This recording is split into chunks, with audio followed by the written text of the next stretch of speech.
Hello, ladies and gentlemen, and welcome to the third episode of Let's Play Warframe Grandpa Edition. I'm your host with the most, as always, Francois878, and in today's episode, I would like to talk to you guys about probably my fourth favorite weapon of all time in Warframe. And you guys know how many weapons there are in Warframe.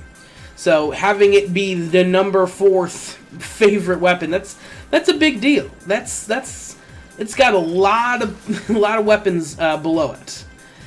This is, of course, the Corpus Rifle, the Chain Lightning King, the Amprex. Now this rifle not only looks sophisticated and elegant and is basically a giant Tesla coil, but it's also functional, both as a crowd control weapon and also just flat out damage. It has so many potential roles just depending on what you happen to want to do with it. I will be showing you guys a build suggestion later in the video. It's just a suggestion. It is by no means the only way you can mod this weapon. The Amprex can...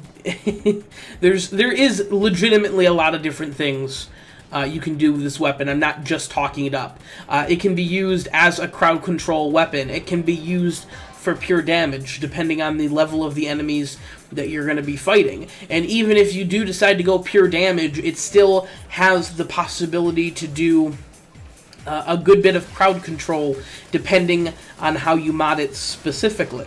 It's great. But I'm going to give you guys some basic info on the weapon to start with. It was released in update 13.1. When I saw that the first time when I was preparing for this video, I was like, jeez, I'm old. I've been playing Warframe for too long, is what I'm saying. But this weapon does come from the Energy Lab, which is in your dojo. It's a little pricey. It does have an argon crystal in its build requirements, but I promise you it is well worth it. It is a beautiful, beautiful weapon. Some base stats for this weapon is it deals a measly 7.5 base elemental damage, and it is electricity. Now, I know what you guys are going to say, 7.5, I couldn't even kill a level 1 Grineer Grunt with that. What the hell am I supposed to do with that? Well, I'll tell you, because it has a 50% chance to crit, with a 2.0 crit multiplier, and a 20% status chance. When modded properly, this weapon will hit status effects frequently, it will hit red crits frequently, and when modded properly, you will almost never run out of ammo, despite this weapon having a 20 rounds per second fire rate, which is blazing fast. Blazing fast. This weapon, the Amprex, is beautiful. It's a great weapon. And, the build that I'm going to be showing you guys fairly shortly is going to focus more on crit chance and flat-out damage, and also having the utility of a rifle ammo mutation mod. The reason I have the ammo mutation mod instead of, say, Sinister Reach, which increases the range of the Amprex beam, is because I found myself running out of ammo a lot with the Amprex. And having the rifle ammo mutation mod pretty much stopped that. So I had to go with being able to use the weapon versus getting more damage. Now, Sinister Reach does fix one of my biggest problems, or, my only big problem with the gun, and that's the fact that it is a beam weapon, so it has a defined range.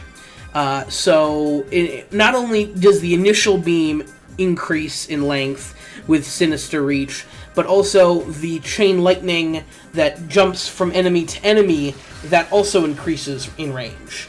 It is a beautiful mod, and if there was room on my gun, on that particular build to put it there, I would absolutely do it.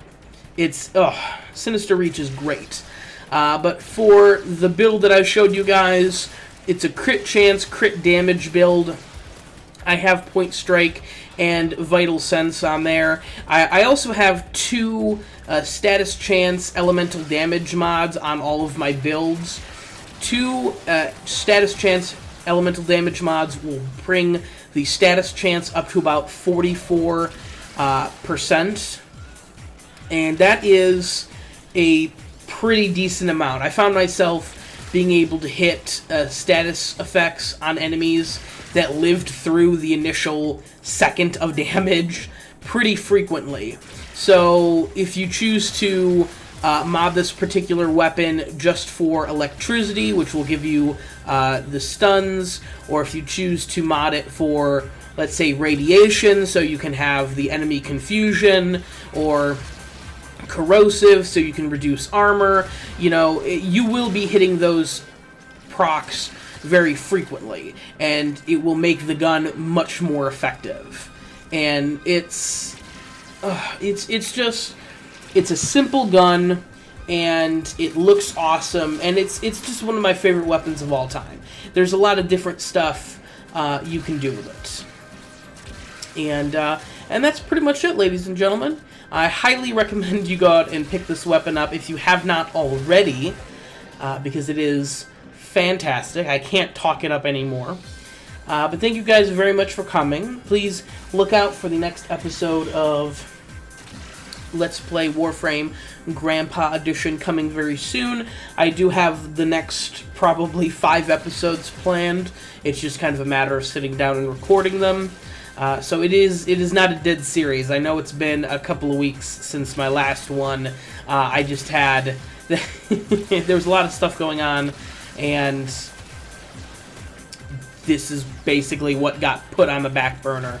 But Grandpa Edition is back. It will be coming back. I believe I'm going to give you guys a little sneak peek into the next episode. It will have to do with infested weapons. I'm not going to tell you exactly what, but infested weapons they're definitely going to be in there. They're definitely going to be important. So, but thank you guys again for coming. I appreciate it. Please like, comment, and subscribe, and stay tuned for more Warframe content, new and old, coming very soon. I've been your host with the most, as always, Francois878, signing off.